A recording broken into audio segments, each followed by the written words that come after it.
రాక్షసరాజైన హిరణ్యకశిపుడికి 4 కొడుకులు ఉన్నారు. ఈ విధంగా దేవతలు అడగగానే సరే ఇక ఎంతకాలం పడుతుందో అనుకుని అక్కడికి వెళ్ళారు. నారాయణుడు ఒక మాట చెప్పాడు కదా, నా భక్తుడైన వాడు వాడి కడుపులో పుట్టినప్పుడు వాడి సంగతి చూస్తా అన్నాడు. ఇలా అనగానే ఈ 4 కొడుకుల్లో ఒకడు మాత్రం చాలా అద్భుతమైనటువంటి వ్యక్తి. బ్రహ్మణ్య, శీలసంపన్న, సత్యసంధ, జితేంద్రియ, ఆత్మవత్ సర్వభూతానాం ఏకప్రియ సుహృత్తమ అన్నాడు. నిండా సచ్చీలం కలిగినటువంటి వాడు, అంటే ఎంత వెతికినా చెడు అనేది ఎవడిలో కనపడదో వాడే ప్రహ్లాదుడు అన్నారు. అసలు ప్రహ్లాదుడు అన్న మాటకే మనసులకి సంతోషాన్ని కలగజేసేటువంటి వాడు అని అర్థం. అట్లాంటి వాడయ్యా ఆయన. ఇంద్రియాలను ఎప్పుడు జడించుంటాడు. సకల ప్రాణులకి అతను ఆత్మలా ఉంటాడు. అంటే ఇంకొకళ్ళకి కష్టం కలిగితే తనకే కష్టం కలిగింది అని బాధపడుతూ ఉంటాడు. కోరికలు అనేటువంటివి ఆయనలో ఉండవు. అసుర లక్షణాలు అనేవి ఆయనలో లేవు. అది ఆశ్చర్యం. పుట్టడం రాక్షస జన్మని పొందాడు కానీ ఆయనలో అసుర లక్షణాలు అనేవి లేవయ్యా. యస్మిన్ మహద్గుణారాజన్ గృహ్యంతే కవిభిర్ముహు నతేధునాపి ధీడంతే యథా భగవతీశ్వరే. సర్వేశ్వరుడైన భగవానుల్లో ఏ లక్షణాలు ఉన్నాయో ఆ లక్షణాలని ప్రహ్లాదుల్లో ఉన్నాయన్నారు. అందుకే నారదుడంతటి వాడు కూడా పరమ భాగవతోత్తముల్లో ఎప్పుడూ ప్రహ్లాదుడిని చెప్తూ ఉంటాడు. మహానుభావులు కూడా ప్రహ్లాదుడి పేరు చెప్పి తర్వాత నారదుడి పేరు చెప్తాడండి. నిజానికి నారదుడు మొట్టమొదటివాడు, ప్రహ్లాదుడి కంటే ముందు కదా. కానీ ప్రహ్లాదుడి పేరు తర్వాత చెప్తూ ఉంటారు. ప్రహ్లాద, నారద, పరాశర, పుండరీక, వ్యాసాంబరీష, శుకశౌనక, హృన్నివాస అని కీర్తిస్తారు. అందుకే పరమ భాగవతోత్తముడు సుమ ఆయన అన్నారు. సత్పురుషుల గాథలు చెప్పాలి అంటే ముందు ఈయన పేరే చెప్పాలి అంటున్నాడు. బాల్యంలో ఆట వస్తువులన్నీ విడిచిపెట్టి ఈయన శ్రీకృష్ణుడి మీదే మనసు లగ్నం చేసేవాడు. శ్రీకృష్ణుడు అంటే ఇక్కడ నారాయణుడు అర్థం. ఎప్పుడు నారాయణుడిని స్మరిస్తూ ఉండేవాడు. కూర్చున్నా తిరుగుతున్నా ఆయనకి ఇంకొక ధ్యాస అనేది ఉండదు. అట్లా ఉన్నాడు ఈయన. ఇంకా ఒకప్పుడు ఏడుస్తూ ఉండేవాట, ఇంకొకప్పుడు బిడియంతో ఉండేవాడు, ఇంకొకప్పుడు భగవద్భావంతో తానే అంతా అన్నట్లుగా ఉండేవాడు. సర్వసంగ పరిత్యాగుల్లో గొప్పవాడు ఈయన. మహాత్ముల్ని వెతికి వాళ్ళతో సత్సాంగత్యం చేసేవాడు. ఆనందాన్ని విస్తరింపజేస్తూ దుష్టుల సంఘంతో ఉన్నటువంటి వాళ్ళందరికీ కూడా శాంతిని అనుగ్రహించేవాడు. ఈ మాటకు అర్థం తెలుసా? ఎవరినైనా హిరణ్యకశిపుడు దండించాడు అనుకోండి, వెంటనే వాళ్ళని ప్రహ్లాదుడు దొంగతనంగా చేరదీసి ఆ చిన్న వయసులోనే అంతా కర్మఫలమే అని చెప్పి వాళ్ళకి బోధ చేసేటువంటి వాళ్ళు. ఇది తండ్రికి మింగుడు పడనటువంటి పరిస్థితి ఏర్పడింది. ఈ విధంగా తండ్రికి అనుకూలంగానే ఉంటున్నాడు, అలాంటి తప్పు చేయట్లేదు. పెద్దలని దైవంగా భావిస్తూ చక్కగా ఉంటున్నాడు అన్నారు. ఇలాంటి కొడుకు పైన అసలు ద్వేషం చెయ్యాలనేటువంటి ఆలోచన తండ్రికి ఎందుకు వచ్చింది అని ప్రశ్న వేశాడు ధర్మరాజు. అయ్యా, నువ్వు చెప్తుంటే నాకే ఆనందంగా ఉన్నది. ఇలాంటి కొడుకుని కనడం సామాన్యమైన విషయం కాదు. ఇలాంటి వాడిని కన్నప్పటికీ కూడా ఈయన మీద ద్వేషాన్ని ఎందుకు పెంచుకున్నాడు అని అడగగానే అప్పుడు నారదుల వారు చెప్తున్నారు. పౌరోహిత్యాద భగవాన్ వ్రత కావ్యకిలాసురై షుండామర్కౌ సుతౌ తస్య దైత్యరాజ గృహాంతికే అన్నాడు. ప్రహ్లాదుడి యొక్క ఈ విషయాలన్నీ ఎప్పుడు తెలిసాయట హిరణ్యకశిపుడికి? ఇలా ఎప్పుడు భగవద్భక్తిలో ఉంటున్నారని అంటే దానికి నిమిత్తంగా ఈ కథ అంతా చెప్తున్నారు. శుక్రాచార్యుల వారు ఒకసారి తపస్సు చేసుకోవడానికి వెళ్ళారట. శుక్రాచార్యులంటే రాక్షసులకి గురువు. ఈ మహానుభావుడు తపస్సులో ఉన్నారు. ఆ సమయంలో హిరణ్యకశిపుడు రాజయ్యాడు. నిజానికి హిరణ్యకశిపుడి దురదృష్టం అనాలో ఏమనాలో తెలియదు. శుక్రాచార్యులే గనక ఉంటే హిరణ్యకశిపుణ్ణి ఆపడం చాలా కష్టమైపోయేది. ఎందుకంటే మహాబల సంపన్నుడైన అతనికి సరైనటువంటి గురువు దొరికితే పరిస్థితి ఇంకెలా ఉంటుంది? ఆ స్థితిలో షండు, అమర్కుడు అనేటువంటి శుక్రాచార్యుల కొడుకులు 2 ఉన్నారట. ఆ గురుకులంలో ప్రహ్లాదుణ్ణి చదివించాలి అని అనుకున్నారు. అనుకుని ప్రహ్లాదుణ్ణి అక్కడికి తీసుకెళ్లారట. ప్రహ్లాదుడికి ఈ చదువులేవి నచ్చలేదు. కారణం ఏంటంటే దేవతలందరూ పరాయి వాళ్ళు, రాక్షసులందరూ మనవాళ్ళు, నువ్వు దేవతలందరినీ చంపవలసింది, రాక్షసులందరినీ కాపాడవలసింది అని పదే బోధ చేస్తున్నారట. ఈ మాటలేవి నచ్చకపోతే అయినా కూడా పెద్దవాళ్ళు బాధపడతారేమో అని వింటూ ఉన్నాడు. ఒకరోజు హిరణ్యకశిపుడు చక్కగా ప్రహ్లాదుడి గురించి ఆలోచన చేసి దగ్గరికి తీసేట. వత్స ప్రహ్లాద భద్రంతే సత్యం కథడమామృష బాలానతికుతస్తుభ్యం ఏష బుద్ధి విపర్యయ అన్నాడు. నాయన, నువ్వు అబద్ధం చెప్పవద్దు. నేను అడిగిన దానికి సమాధానం చెప్పు. నువ్వు ఏమేం నేర్చుకున్నావని అడిగాడు. అడుగుతూ ఓ మాట అంటున్నాడు. నువ్వెప్పుడు విష్ణుమూర్తినే స్మరణం చేస్తూ ఉంటావు కదా, ఈ చెడు బుద్ధి నీకెవరైనా శత్రువులు కలిగించారా, లేక నీ అంతటా నీకే కలిగిందా? మీ వంశీయుల ఆనందాన్ని నువ్వు ఇలా పాడు చేస్తున్నావేంటి? వాళ్ళ ఆనందం అంతా నీ చేతుల్లోనే ఉంది, నువ్వు ఈ విధంగా చేయొచ్చా అని అనగానే ప్రహ్లాదుడు చెప్తున్నాడు, నేను వేరేవాడు అనేటువంటి భావం ఆత్మజ్ఞానం లేనటువంటి వాడికే కలుగుతుంది, కానీ ఆత్మజ్ఞానం అయినటువంటి వాడికి ఎప్పుడూ కూడా దుష్టబుద్ధి అనేది కలగదు సుమా. నా యొక్క ఇది నిశ్చలమైనటువంటి జ్ఞానం అన్నాడు. ప్రహ్లాదుడి యొక్క విద్యాభ్యాసం గురించి అందరూ భలే మాట చెప్తారు తెలుసా అండి. పండిత లోకంలో ఈ మాట అంటూ ఉంటారు, ఎవరికైనా సరిగ్గా రాలేదనుకోండి చదువు, వాడిది ప్రహ్లాదుడి చదువు అండి అని అంటూ ఉంటారు. అదేంటి, ప్రహ్లాదుడు బాగా చదువుకోవాలి కదా అంటే ఆయన చదువే వేరు. గురువుగారు ఆలు దిద్దబెడుతూ ఆ అని రాశారట. అలా రాయగానే ప్రహ్లాదుడు సమాధిలోకి వెళ్ళిపోయాడట. ఒరే నేనేం చేయలేదు కదా, ఆ అని దిద్దబెట్టానంతే, వీడెందుకు సమాధిలోకి వెళ్ళిపోయాడు అనుకున్నాడు గురువుగారు. విషయం ఏంటి అంటే ఓంకారంలో అకార ఉకారం అకారాలు ఉంటాయి కదా, అందులో అకారం విష్ణుస్వరూపం, ఉకారం పరమేశ్వర స్వరూపం, మకారం బ్రహ్మస్వరూపం. ఇలాంటిది ఆ అని దిద్దబెట్టగానే విష్ణుమూర్తి గుర్తొచ్చాట. ఆహా విష్ణువు, ఓహో విష్ణువు అంటూ ఈయన సమాధిలోకి వెళ్ళిపోయాడు. అక్కడి నుంచి ఆయన సమాధిలోకి బయటకు వచ్చి ఇలా ఎన్నిసార్లు ఆ అని దిద్దబెడుతున్నా ఆ అనే లోపుగానే సమాధిలోకి వెళ్ళిపోవడం, గురువుగారు తలపట్టుకోవడం, ఈ విధంగా ఎన్నో రోజులు గడిచిన తర్వాత కానీ చివరికి ఆయనకి అచ్చులు దిద్దబెట్టడం పూర్తయింది. ఇక హల్లుల్లోకి వచ్చారు. కా ఖా గా ఘా అని రాయడం మొదలుపెట్టారు. కా అని రాయగానే బ్రహ్మగారు గుర్తొచ్చారట. సంస్కృతంలో కా అంటే బ్రహ్మ అని అర్థం. బ్రహ్మగారు గుర్తు రాగానే ఈ బ్రహ్మగారు ఎక్కడి నుంచి పుట్టారు? విష్ణుమూర్తి నాభికమలం నుంచి పుట్టాడు. వెంటనే ప్రళయ జలాల్లో విష్ణుమూర్తి ఎలా ఉంటాడని విష్ణుమూర్తిని భావించడం సాగేట. అందువల్ల ఆయన హల్లుల విద్యాభ్యాసం కూడా ఎంతో కాలం సాగింది అన్నారు. అందువల్ల ఎవరికైనా చదువు రాకపోతే వీడు ప్రహ్లాదుడు లాంటి వాడండి అని వెక్కిరిస్తూ ఉంటారు. ప్రహ్లాదుడి యొక్క చదువు ఇలా ఉన్నది. ఇలా ఉంటే ఒకనాడు తండ్రి దగ్గరికి తీసుకెళ్తే ఎట్టాడిన నట్టాడుదురు అంటారు పోతన గారు. పిల్లవాళ్ళు ఎవరు ఏది చెప్తే అలా అంటూ ఉంటారు కదా, పెద్దగా పట్టించుకోవద్దని మళ్ళీ గురువుల్ని మందలించి పంపించాడు. ఈసారి పంపిస్తే చివరికి వాళ్ళకే తిరిగి పాఠాలు చెప్పడం మొదలుపెట్టాడు. ఈ ఉదంతమంతా చూసి వెంటనే చండామర్కులు బెదిరిస్తున్నట్ట. ఆనీడతాం అరే వేత్రం, వేత్రం అంటే కర్రకి పేరు. ఆనీడతాం, ఒరే కర్రని తీసుకురావలసింది, అస్మాకం అయశస్కర, మనందరికీ వీడు అపకీర్తిని తెచ్చేవాళ్ళ ఉన్నాడు రా, కులాంగారస్య దుర్బుద్ధే చతుర్థోస్యోదితో దమహ అన్నాడు. సామదాన భేద దండోపాయాల్లో వీడి మీద ఇక చిట్ట చివరి ప్రయోగమే చేయవలసి ఉన్నది. అంటే దండోపాయమే చేయాలి, లేకపోతే వీడు మారేటట్టుగా కనబడలేదు. నిజానికి ఈ సందర్భంలో హిరణ్యకశిపుణ్ణి తలుచుకుని మనం జాలిపడాలి. ఎందుకంటే వాడికి హరి అనే శబ్దం తప్ప నువ్వేదైనా చెప్పు వింటా అంటాడు. ప్రహ్లాదుడు నేను హరి తప్ప ఏమీ అనను అంటాడు. ఇలాంటి కొడుకు అలాంటి తండ్రి. అలాంటి స్థితిలో ఆయన ఎలాంటి వేదనకు గురయ్యి ఉంటాడు.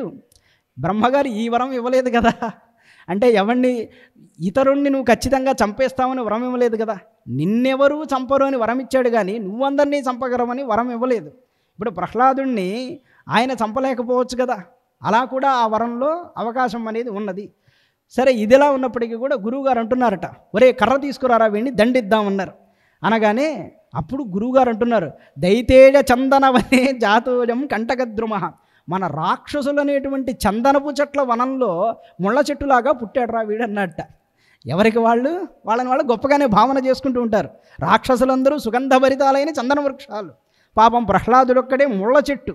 ఇలాంటి వాణ్ణి మనం చక్కగా నరికేసేయాలి సుమా, లేకపోతే చాలా దారుణమైన పరిస్థితిని అనుభవిస్తాం. పైగా ఇంకో విషయం తెలిసిన, ఈ శ్రీహరి అనేటువంటి వాడు ఉన్నాడే, మన రాక్షసుల చందన వృక్షాలని నరికేసేటువంటి గొడ్డల్లాంటి వాడు. ఆయన చెప్పినటువంటి మాట, రాక్షసులందరూ చందన వృక్షాలు, దాన్ని గొడ్డల్లాగా నరికేస్తూ ఉంటాడు విష్ణుమూర్తి. ఆ విష్ణుమూర్తి అనే గొడ్డలకి ఈ ప్రహ్లాదుడు అనేటువంటి వాడు పిడిలాగా తయారయ్యాడు అన్నాడు. ఎంత చక్కగా భావించాడండి, ముందే చెప్పాడు. తతేనం గురుర్జ్ఞాత్వా జ్ఞాతజ్ఞేన చతుష్టయం దైత్యేంద్రం దర్శడామాత మాతృమృష్టం అలంకృతం. ఈ విధంగా రాజకుమారులకి చెప్పాల్సిన బోధలన్నీ కూడా ముందు చేశారు, దండోపాయంతో కూడా చెప్పారు. చివరికి ఈయన ఏమి నేర్చుకున్నాడో ఇక తెలుసుకోవలసింది. ఒకరోజు గురుకులం నుంచి వచ్చి ఎంతో కాలం తర్వాత ప్రహ్లాదుడు తల్లి ఒడిలో కూర్చుని ఉన్నాడు. తల్లి చక్కగా ఎంతో కాలం తర్వాత బిడ్డ వచ్చాడు కదా అని అభ్యంగన స్నానం చేయించి ఆ తర్వాత తీసుకొస్తే పురోహితుడు ప్రహ్లాదుడిని చూపించాడు. ఇదిగోండి అనేకమైనటువంటి విద్యలన్నీ కూడా మేము నేర్పించాం మీ కొడుక్కి అన్నారట. అనగానే అప్పుడు హిరణ్యకశిపుడు ఒక్కసారి కన్నీరు గార్చాడట పుత్రవాత్సల్యం ఎవరికైనా ఉంటుంది కదా. వికసించిన ప్రహ్లాదుడి ముఖాన్ని చూసి ముద్దాడి ఈ విధంగా అంటున్నాడు, నాయనా, ఇంతకాలం నువ్వు గురువుల వద్ద చదువుకున్నావు కదా, గురువులు నిన్ను చదివించారు కదా, ఏమేం నేర్చుకున్నావు అంట. అనగానే వెంటనే ఒక మాట చెప్పాడు, శ్రవణం కీర్తనం విష్ణు స్మరణం పాదసేవనం అర్చనం వందనం దాస్యం సఖ్యం ఆత్మనివేదనం అన్నాడు. స్వామి, విష్ణుమూర్తిని ఎలా స్మరించాలి, ఆయన గురించి కథలు ఎలా వినాలి, ఈ విషయాలే నవవిధ భక్తి మార్గాలు నేను చక్కగా నేర్చుకున్నాను, ఏ బెరకు లేకుండా చెప్పేట. వెంటనే హిరణ్యకశిపుడికి పట్టరానటువంటి చాలా గొప్పదైనటువంటి కోపం వచ్చింది. ఆ కోపంతో నువ్వు దుర్బుద్ధితో ఉన్నావు నాయనా అని అనుకున్నాడు. అనుకుని గురువుగారి పుత్రులతో ఈ మాట అంటాట, ఒరే, మీరు గురువుగారి పుత్రులని నేను మీ దగ్గరికి పంపించాను, అసుర కులానికి తగనటువంటి చదువులన్నీ మీరు నేర్పిస్తున్నారు, ఇది సరైనటువంటి పద్ధతేనా, నా కొడుకుని మీరు ఈ విధంగా చేయొచ్చా అని అనగానే చాలా కోప్పడ్డాడు హిరణ్యకశిపుడు. చెప్పిన తర్వాత అప్పుడు ప్రహ్లాదుడి వైపు తిరిగి, నాయనా, ఈ అమంగళమైన బుద్ధి నీకు ఎక్కడి నుంచి వచ్చింది, విష్ణువుని స్మరించడం చాలా పాపము సుమా, నువ్వు అలా చెయ్యకూడదని అతని పరిభాషలో అంతా చెప్తున్నాడు. చెప్తుంటే ప్రహ్లాదుడు అప్పుడు గొప్పదైనటువంటి మాటలు చెప్తాడు. నిజానికి ఇక్కడి నుంచి అంటే ఇంతసేపు మనం సంస్కృత మూలాన్ని అనుకున్నాం, కానీ ఇక్కడి నుంచి పోతన గారు చెప్పినటువంటి పద్యాలు చాలా అద్భుతంగా ఉంటాయి.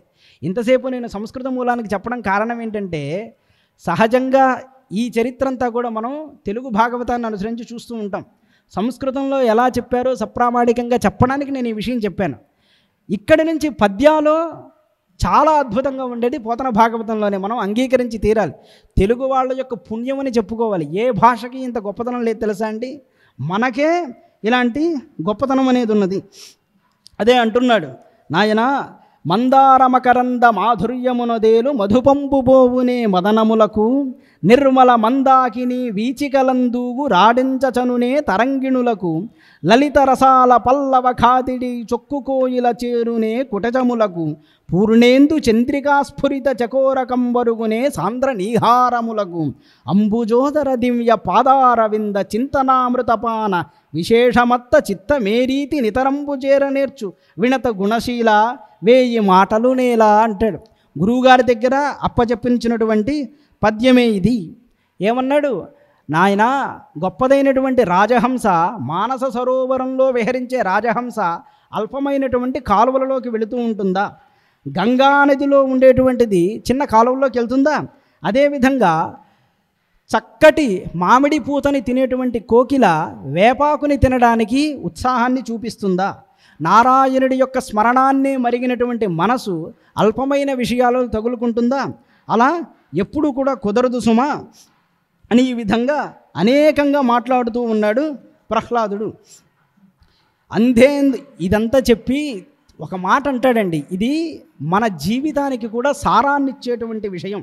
తండ్రి, ఈ ప్రపంచంలో వ్యర్థమైనటువంటి పనులు కొన్ని ఉన్నాయి, వీటిని నువ్వు సరిగ్గా కనుక తెలుసుకుంటే జీవితం యొక్క సారం ఏంటో అర్థమవుతుందన్నాడు. హిరణ్యకశిపుడితో అంత నిర్భయంగా చెప్పగలిగిన వాడు ఎవడు? మహాజ్ఞాని అయిన ప్రహ్లాదుడే. అంటున్నాడు, అంధేందూదడముల్ మహాబధిర శంఖారావముల్ మూక సద్గ్రంథాఖ్యాపనముల్ అన్నాడు. అంధేందూదడముల్, తండ్రి, గుడ్డివాడికి గొప్పదైనటువంటి చంద్రోదయాన్ని చూపించాలి అనుకుంటే అది చాలా వ్యర్థమైనటువంటి పనే కదా, దానివల్ల వాడు ఆనందాన్ని పొందలేడు. అలాగే చెమిటివాడి దగ్గర బాగా శంఖాన్ని ఊది నా శంఖనాదం ఎలా ఉంది అని అడిగితే ప్రయోజనం ఏమన్నా ఉందా? నోరు నొప్పి పుట్టడం తప్ప ఏం ప్రయోజనం ఉన్నదంటావు? మూకవాడికి బాగా విద్యాభ్యాసం చేయించి మళ్ళీ తిరిగి నాకు అప్పచెప్పు అంటే ప్రయోజనం ఉంటుందంటావా? నపుంసక వధూకాంక్షలు, నపుంసకుడు పెళ్లి చేసుకుని పిల్లల్ని కనాలనుకుంటే ప్రయోజనం ఉంటుందా? కృతజ్ఞత అనేది ఎరుగని బంధువులకి మేలు చేసి వీళ్ళు నాకు మంచి చేస్తారులే అని విశ్వాసం పెట్టుకుంటే దానివల్ల ప్రయోజనం ఉందా అన్నాడు. ఈ మాట ఎంత సత్యమో మీకు బాగా తెలుసు. లుబ్ధద్రవ్యముల్, పిసినారి కూడబెట్టిన డబ్బు వల్ల ఎవరికైనా ప్రయోజనం ఉంటుందా? క్రోడ సద్గంధంబుల్, పందికి చక్కగా గంధాన్ని అలంకరిస్తే ప్రయోజనం ఉంటుందా? ఇవన్నీ ఎలా వ్యర్థములో హరిభక్తి వర్జితుల రిక్తం వ్యర్థ సంసారముల్ అన్నాడు. సంసారులు నారాయణుణ్ణి స్మరించుకోకుండా చేసే సంసారమంతా ఇలా వ్యర్థమైనదే అని ఉపదేశం చేశాడు. చేసి అక్కడితో ఆగకుండా ఇంకా చెప్తున్నాడు, కమలాక్షునర్చించు కరములు కరములు శ్రీనాథు వర్ణించు జిహ్వ జిహ్వ. ఇదే కదా కులశేఖరాళ్వారు గారు చెప్పినటువంటి మాట. జిహ్వే కీర్తన కేశవం మురరిపుం చేతో భజ శ్రీధరం. ఆయన అక్కడ మాట అన్నారు. అదే పోతన గారు తెలుగులో చెప్తున్నారు. కమలాక్షు నర్చించు కరములు కరములు శ్రీనాథు వర్ణించు జిహ్వ జిహ్వ సుర రక్షకుని చూచు చూడ్కులు చూడ్కులు. ఎప్పుడైతే మనిషి నారాయణుణ్ణి దర్శిస్తూ ఉంటాడో, ఆ శ్రీహరి యొక్క అర్చామూర్తిని చూస్తూ నా జీవితం ధన్యమైంది కదా అని స్మరణం చేస్తూ ఉంటాడో, అప్పుడే కదా వాడి కళ్ళకి సార్థకత ఉన్నది. శేషశాయికి మృక్కు శిరము శిరము, శేషశాయి అయిన నారాయణుడికి మృక్కితేనే ఆ శిరమస్సుకి అందమయ్యా. విష్ణునాకర్ణించు వీనులు వీనులు మధువైరిద వెలిన మనము మనము. మధువనే రాక్షసుణ్ణి సంహారం చేసిన విష్ణుమూర్తిని ఎప్పుడైతే మనసులో స్మరించుకుంటావో అప్పుడే నీ మనసు ఉన్నందుకు సార్థకతయ్యా అన్నాడు. భగవంతు వలగును పదములు పదములు. స్వామి ఆలయం కోసం నువ్వు ఎప్పుడైతే పరుగులు పెడతావో అప్పుడే నీ పాదాలకు సార్థకత. పురుషోత్తముని మీది బుద్ధి బుద్ధి అన్నాడు. పురుషోత్తముడైన నారాయణుడి మీద మన బుద్ధి ఉంటే అదే గొప్పదైనటువంటి బుద్ధి. ఈ మాటలు చెప్పడానికి కారణం ఏంటంటే, ఎన్ని చదువులు నేర్చినా, ఎంత ధనాన్ని ఆర్జించినా చిట్ట చివరికి సారం ఇదే. అందుకే నువ్వు ఏం చదివావు అని అడిగితే హిరణ్యకశిపుడు చదువులలో మర్మమెల్ల చదివితి అన్నాడు కదా. చదువులలో మర్మమెల్ల అంటే బాధ లేదు, అక్కడ నొక్కి పలికాడు. చదువులలో మర్మమెల్ల అన్నాడు. చదువులలో మర్మం ఒకలా ఉంటుంది, పై చదువు. చదువులలో మర్మం అంటే చదువులకి మూలమైన మర్మం. నేను దాన్ని చదివానని చెప్పినా హిరణ్యకశిపుడికి అర్థం కాలేదు. అందుకే ఏం చెప్తావో చెప్పు చెప్పు అన్నాడు. సరే నీ కర్మ అని చెప్పడం మొదలుపెట్టాడు. ఆ విధంగానే దీనంతా వింటున్నాడు. దేవదేవుని చింతించు దినము దినము చక్రహస్తుని ప్రకటించు చదువు చదువు కుంభిని ధవున్ చెప్పెడి గురుడు గురుడు తండ్రి హరిచేరుమని ఎడి తండ్రి తండ్రి అన్నాడు. ఈ పదాలకు ప్రత్యేకించి అర్థం చెప్పాలండి, మీకు వింటూనే చక్కగా అర్థమవుతుందని నేను ఆశిస్తున్నాను కదా. ఎందుకంటే కొన్ని పద్యాలకి అర్థాలు చెప్తే బాగోదు, సరళమైన తెలుగులో ఉన్నట్లుగా ఉంటుంది, వింటేనే అందులో మహత్ ఏదో గొప్పగా ఉంటుంది. అందుకోసం దాన్ని అలా స్వీకరిస్తేనే బాగుంటుంది. చెప్పి ఒకవేళ హరిభక్తిడే వ్యర్థం అంటావా అలా అన్నట్లయితే నా నిశ్చయాన్ని నీకు గట్టిగా చెప్తాను విను. ఏంటో తెలుసా? కంజాక్షునకు గాని కార్యంబు కార్యమే. కంజాక్షుడు అంటే పద్మాల వలె నేత్రాలు కలిగిన వాడు. కంజం అంటే తెలుగులో కంజదలాడేతాక్షి కామాక్షి అని కీర్తన కూడా ఉన్నది కదా. కంజదలాడేతాక్షి అరవిచ్చినటువంటి తామర రేకుల వంటి కళ్ళు కలిగిన వాడు అని. కంజాక్షునకు గాని కాయంబు కార్యమే. అలాంటి నారాయణుడి కోసం ఈ శరీరం లేకపోతే అది దేహం అంటావా తండ్రి?